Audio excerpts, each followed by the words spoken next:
Welcome students. This video lecture is a part of Procent Public School Digital Learning Program. Today we continue our chapter 4, that is chemical bonding. So in our previous class we discussed about the various diagram according to valence bond theory. Today we discuss how we determine hybridization without drawing any diagrams, without solving any uh, orbital electronic distribution like that. So there is a very simple way that how we find this hybridization. So two tables will help you to easily find the to easily determine the hybridization of a given molecules. So basically this is a game of sigma bonds and pi bonds. Sigma और pi bonds आप count कर ले. Okay. Sum of sigma and pi bonds. Yes, the sum of sigma and pi bonds will give you the idea of hybridization. Okay. Yes, the number of sigma bond plus pi bonds. pi तो समझते हैं ना, पाई का sign, pi bond दोनों आपको count करना है. Sigma तो करना ही है, साथ में पाई बॉन्ड्स भी आपको लेके चलना है. सपोज आपके सिग्मा और पाई बॉन्ड्स का जो सम है वो 2 आ रहा है मान लीजिए. एट दैट टाइम क्या होगा, 2 आया आपका मान लीजिए, तो एक उसमें ऑर्बिटल किसका होगा, s का, और एक होगा p का. At that time hybridisation become sp and the common, I say common geometry must be linear. तो इस टाइप की जो ज्योमेट्री होगी आपकी वो कैसी होगी, एकदम स्ट्रेट, और उसे बोलेंगे आप लीनियर टाइप ऑफ ज्योमेट्री, आप उसे बोल पाएंगे. ठीक है बेटा. In case of if there is a sum of sigma and pi bonds become 3, at that time hybridization become sp3 and the common geometry must be trigonal planar. As similar, if sum of sigma and pi bonds become 4, at that time one orbital of s is required and 3 orbitals of p is involved in the bonding, and at that time the hybridization become sp3. बहुत easy सा table है, आप इसे learn कर ले तो आपको hybridisation find out करने में हेल्प करेगा. और दूसरा जो आपको रिक्वायरमेंट है, आपको लेविस डॉट स्ट्रक्चर बनाना आना चाहिए, और लेविस डॉट स्ट्रक्चर से आपको सिग्मा और पाई बॉन्ड का पता चलेगा, आप उसे काउंट करेंगे. अच्छा, एक और क्वेश्चन जो जनरली पूछा जाता है, लोन पेयर को भी अगर आपको ये ट्रिक अप्लाई करनी है, it is completely a non official trick. Okay, ये ऑफिशियल ट्रिक नहीं है. सो सपोज आपके पास लोन पेयर बचता है किसी सेंट्रल एटम पर, तो उसे भी आप पाई बॉन्ड की तरह ट्रीट करेंगे. Similarly I will provide the another table with the detail description, number of pi bonds और लोन पेयर. देखिए, लोन पेयर और पाई बॉन्ड्स को आप एक जैसा काउंट करें, at that time only that time you can find the correct hybridization. I will provide the example of this so you can easily understand this. Yes, the first example which is used to apply this trick, that is water molecule, very common. First we have to draw the Lewis dot structure and bond formation. आपने bond बना लिया, इसका VSEPR diagram आपने बना लिया, वैलेंशियल electron pair repulsion theory से related जो diagram है आपने यहाँ पे शो कर दिया. ऑक्सीजन का जो है वैलेंस इलेक्ट्रॉन्स होते हैं 6, 2 यहाँ बॉन्डिंग में इन्वॉल्व हो चुके हैं. तो बेसिकली आपको क्या करना है, यहाँ पर जो आपका सेंट्रल एटम है उससे अटैच, डायरेक्टली अटैच आपको जो है क्या काउंट करने हैं, सिग्मा बॉन्ड कितना अटैच है देख के बता दीजिए फटाफट.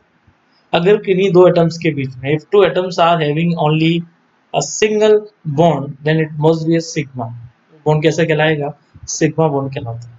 तो यहाँ पर जो है इस सेंट्रल एटम जो कि ऑक्सीजन है, इससे डायरेक्टली अटैच जो सिग्मा बॉन्ड से नंबर में वो काउंट में कितने आ रहे हैं, 2. Now the lone pair, we can see the lone pair. There are 2 lone pairs is there, and these lone pair are considered just like pi. lone pair और pi एक चीज नहीं होती है, both are different thing.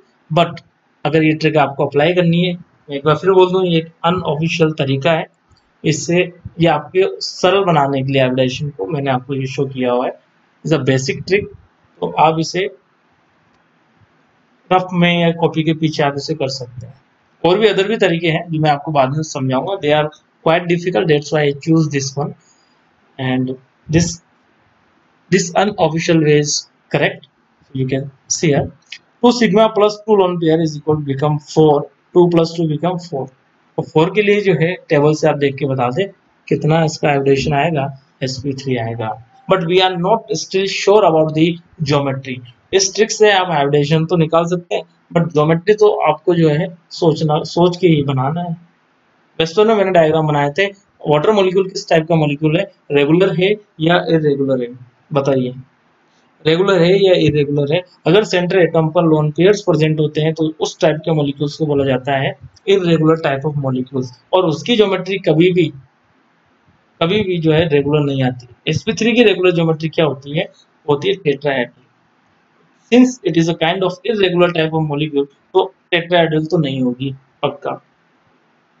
तो sp3 का geometry यहाँ इसका हाइब्रिडाइजेशन है, और ज्योमेट्री क्या होगी, तो ये जरूरी नहीं है कि हमेशा जो है sp3 हाइब्रिडाइजेशन जो है टेट्राहेड्रल को रिप्रेजेंट करता हो। वाटर के केस में ये बेंट होगा और वी शेप होगा। Come to the next example is comes from ammonia. Ammonia देखिए, ammonia that means central atom is nitrogen here, and nitrogen has a 5 valence electrons. 5 में से 3 जो है बॉन्ड बनाने में इन्वॉल्व हो रहे हैं। 3 sigma bonds we got and 1 lone pair. So 3 sigma plus 1 lone pair become 4, और 4 के लिए देखिए हाइब्रिडेशन क्या निकल के आया, sp3। फिर मेरा दूसरा क्वेश्चन, क्या आप हाइब्रिडाइजेशन से ज्योमेट्री डिटेक्ट कर सकते हैं, तो आंसर होगा नो। हाइब्रिडाइजेशन कभी भी ज्योमेट्री के बारे में नहीं बोलेगा। कब बोलता है, जब वो रेगुलर मॉलिक्यूल है। ये कैसा मॉलिक्यूल है, ये एक इरेगुलर मॉलिक्यूल है। इरेगुलर क्यों है, क्योंकि इसके सेंट्रल एटम पर जो है एक लोन पेयर प्रेजेंट है। If it is a irregular molecule, then geometry is determined only by taking care of repulsions. आपको रिपल्शंस कंसिडर करने पड़ेंगे, और जब ये आप कंसिडर करते हैं तो ज्योमेट्री जो निकल के आती है NH3 की, वो निकल के आती है पिरामिडल। पिरामिड्स के एपेक्स पर रखिए आप इस लोन पेयर को, तो पिरामिडल ज्योमेट्री यहाँ पर निकल के आएगी। शेप इसका पिरामिडल होगा, ना कि टेट्राहेड्रल। बहुत अच्छा क्वेश्चन बनेगा लास्ट में। Now important questions, important structures, ये हमने प्रीवियस क्लास में सोल्व किए हैं। बहुत सारे बच्चों का डाउट थे कि यहाँ ये सिग्मा और पाई कैसे काउंट किया जाए, तो मैंने आपको बहुत अच्छा ट्रिक बताया था। आप पहले इसका ओपन स्ट्रक्चर ड्रॉ कर लें। If center atom contain lone pair, then we have to show this lone pair. Second thing, the single bond between two atoms is always sigma. किसी भी दो एटम्स के बीच में, चाहे वो सेम हो या डिफरेंट हो, सिंगल बॉन्ड है तो हमेशा सिग्मा होगा। अगर डबल है तो एक सिग्मा और एक पाई होगा। अगर ट्रिपल बॉन्ड है तो एक सिग्मा और 2 पाई होंगे। Now you can easily find the hybridization of each carbon. देखिए इस मॉलिक्यूल में 2 सेंटर हैं, यहाँ पर 2 सेंटर एटम्स है, 2 कार्बन है यहाँ पर, और इसके स्ट्रक्चर्स मैंने प्रीवियस क्लास में डिस्कस किया था। तो first you have to take the single carbon. जिस कार्बन का आपको हाइब्रिडेशन निकालना है, जिस एटम का आपको हाइब्रिडेशन निकालना है, ओके, उस एटम से attach number of sigma bonds आप काउंट कर लें। Basically there are 4 sigma bonds which are directly attached with that particular carbon. At that time 4 sigma and there is no lone pair, और lone pair वैसे भी कोई geometry, yes geometry decide करता है, hybridisation नहीं। तो according to 4 sigma bonds we can easily find the hybridization of that carbon, that is sp3. Again we count this common bond is there। इस common bond को आप इस carbon में भी काउंट करेंगे और इस कार्बन में भी सेपरेटली काउंट करेंगे। ओके, सिमिलर C2H4, यहाँ पर कितने सिग्मा बॉन्ड्स हैं, इस कार्बन से डायरेक्टली अटैच 3 है, एक तो पाई है। बहुत सारे बच्चे इसे 4 कंसिडर कर लेते हैं। 4 बॉन्ड्स नहीं बेटा, यहाँ एक सिग्मा काउंट करना है, पाई को नहीं। ओके, तो सिग्मा कितने हो गए, यस सिग्मा बॉन्ड कितना हो गया, सिग्मा बॉन्ड यहाँ पर 3 है। अच्छा कंफ्यूजन हो गया बच्चों को, एक बार देखिए पीछे, yes number of sigma bonds, और यहाँ पर जो है आपको करेक्शन करने की जरूरत है। यहाँ आप पाई से कंफ्यूज हो रहे हैं, आप इसको कर लें लोन पेयर। क्या कर लें, लोन पेयर। क्या, यस आप इसे लोन पेयर कंसिडर करें तो बेटर रहेगा। कंफ्यूजन खत्म। लोन पेयर को भी आप क्या बोलते हैं, पाई इलेक्ट्रॉन्स ही बोलते हैं। ये चीज पता है क्या? तो लोन पेयर जो है आपको यहाँ पर कंसिडर करना है। Okay, lone pair and plus sigma bonds, इन दोनों से मिलकर आप क्या फाइंड आउट कर सकते हैं? इन दोनों से मिलाकर आप फाइंड आउट कर सकते हैं ऑर्बिटल और हाइब्रिडाइजेशन। ओके, हाँ, तो यहाँ पर देखा आपने। Yes, now finally we have some question for the exercise. How many sigma and pi bonds are there in following? Ammonia water में एक्सप्लेन कर चुका हूँ, इथेन इथेन इथाइन भी कर चुका हूँ। The question of your homework is methane, benzene and cyanobenzene. Benzene का structure आप नेट से फाइंड आउट कर सकते हैं, ओपन स्ट्रक्चर फाइंड करिएगा। साइनोबेंजीन भी आप मुझे बहुत अच्छा क्वेश्चन है जो पीएमटी में पूछा गया है जनरली।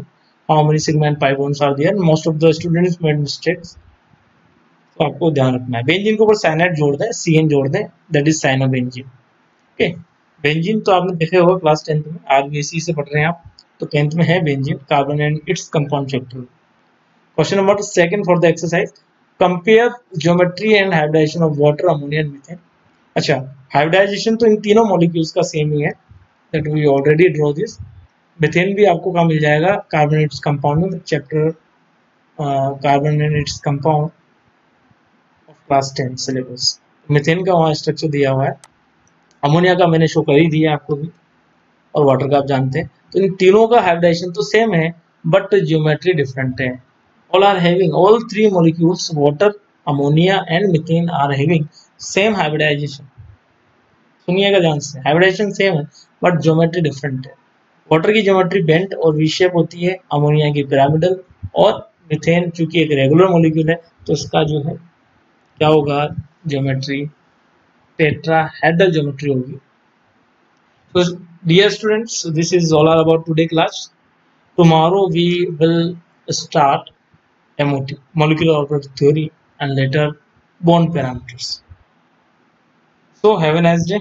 Thank you.